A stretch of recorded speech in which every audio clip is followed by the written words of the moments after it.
Infiltration of our national security agency by devil worshippers starting in 1960s, aka NSA devil worshippers, and the plot to mind control us via MK Ultra piggybacked on TV and radio signals, starring NSA's Michael Aquino.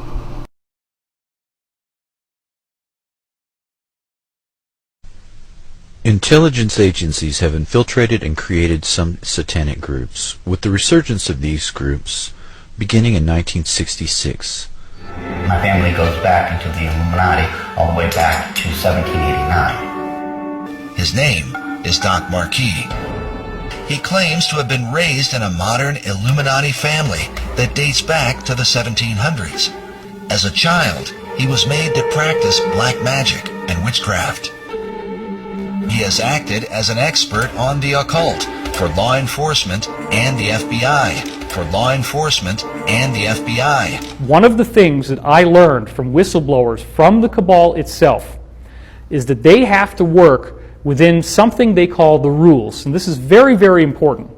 The rules are a body of spiritual principles that they must follow in order to be allowed to exist. Queen Elizabeth's royal astrologer, a man named John Dee, who is the prototype of the wizard with the long beard, the hat, and what he did was to rediscover through these ancient documents that were in the Vatican, the technology of how to access what they considered to be spiritual beings that were useful to them, but what we would consider to be demonic or evil beings. These beings need to be accessed through a very complex set of rituals and ceremonies. You cannot just ask for them to show up. You have to follow very elaborate and specific protocols. These spiritual beings, such as Baal and Moloch,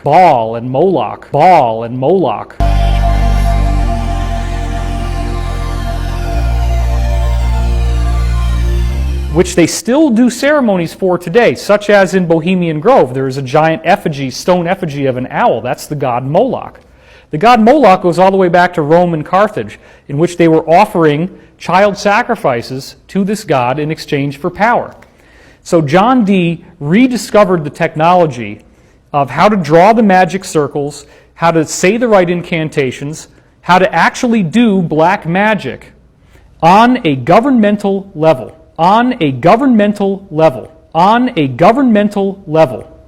This is what people are going to have so much trouble with once disclosure happens, is that these people actually practice black magic, and they are very, very good at it. He discusses the use of psychotronic weapons or electronic weapons that influence the mind. Capitulation could be induced without firing a shot by using signals piggybacked on broadcasts of radio, TV, microwave communications to influence through subliminal suggestion, holograms, voice-to-skull, and silent sound technologies to manipulate the feelings and thoughts of the target population. Behavior modification is a key component of peace enforcement. And modification will be directed at the American people.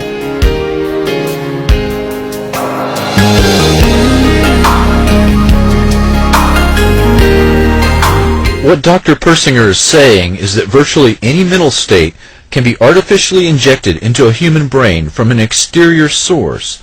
The most frightening thing is that the means for doing this already exists in a fully operational form on a worldwide basis. Quote, "The power levels for these amplitudes are similar to those associated with the signals generated globally by radio and communication system. Within the last 2 decades, a potential has emerged which was improbable, but which is now marginally feasible. This potential is the technical capability to influence directly the major portion of the approximately 6 billion brains of the human species by generating neural information within a physical medium within which all members of the species are immersed." Unquote. Dr. Persinger's message, minus the jargon, is that the entire human race can be controlled through the use of electromagnetic influence piggybacked on television and radio networks or other technological means. Effectively, all consciousness is due to electromagnetic patterns generated within the brain. What we do is imitate what the brain normally does and apply it experimentally. Where are these thoughts coming from? Those thoughts came from the Neuroscience Laboratory at Laurentian University in Sudbury, Ontario. The world has ever known, one the United States and its allies used to win the Cold War. I was a part of this world, a commander in the U.S. Navy Submarine Corps, the Silent Service. There are secrets I know from the Cold War I may never be able to tell, but some are now being revealed. One is called SOSUS, for Sound Surveillance System, something so hidden that its name was declassified only in 1991. Even now, it is still shrouded in secrecy. The ocean's filled with all sorts of sound. In some sense, it's a cacophony of things going on. The Navy's SOSUS system allowed you to make detections at just absolutely astounding ranges using passive, very low frequency acoustics. Even before satellites spied from above the Earth, the United States was listening from below the waves. At one point, 30,000 miles of telephone cable lay in strings across the world's seabeds, each with sophisticated listening devices attached to them. The U.S. and its allies had literally wired the oceans for sound.